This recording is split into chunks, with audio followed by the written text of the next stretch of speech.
সুপ্রিয় দর্শক মণ্ডলী, দেখতেই পাচ্ছেন এটা আমরা চাইছি না। আমরা যারা পঞ্চশীলে বিশ্বাসী, আমরা যারা হিন্দু সনাতনী, আমরা বরাবরই পঞ্চশীলে বিশ্বাসী।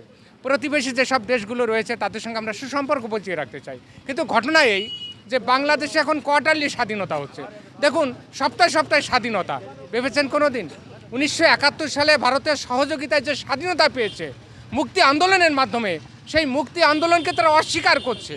এবং সবচাইতে বড় কথা কি, যারা নব্য রাজাকারের বাচ্চারা, সেই রাজাকারের বাচ্চারা হিজবুতে মুজাহিদিন, জামাতে ইসলাম, এরা এখন বাংলাদেশের নিয়ন্ত্রণ নিয়েছে। সবচাইতে দুঃখের বিষয় কি, যে ইউনূসকে আজকে জুতো মারা হচ্ছে। কেন? যে এইসব জঙ্গি গোষ্ঠীকে তিনি মদত দিচ্ছেন। আজকে দীপু দাস নামে যে ব্যক্তিটি মারা গেছে, দীপু দাস অত্যন্ত নিরীহ হিন্দু, পোশাক কারখানায় তিনি কাজ করেন। একটা পোশাকের কারখানায় তিনি কাজ করেন, বলা হচ্ছে নাকি ধর্মীয় অবমাননা করেছে। আচ্ছা, ধর্মীয় অবমাননা কি প্রত্যেক সনাতনী হিন্দুরা বাংলাদেশে করছে? আসলে এটা একটা অজুহাত মাত্র।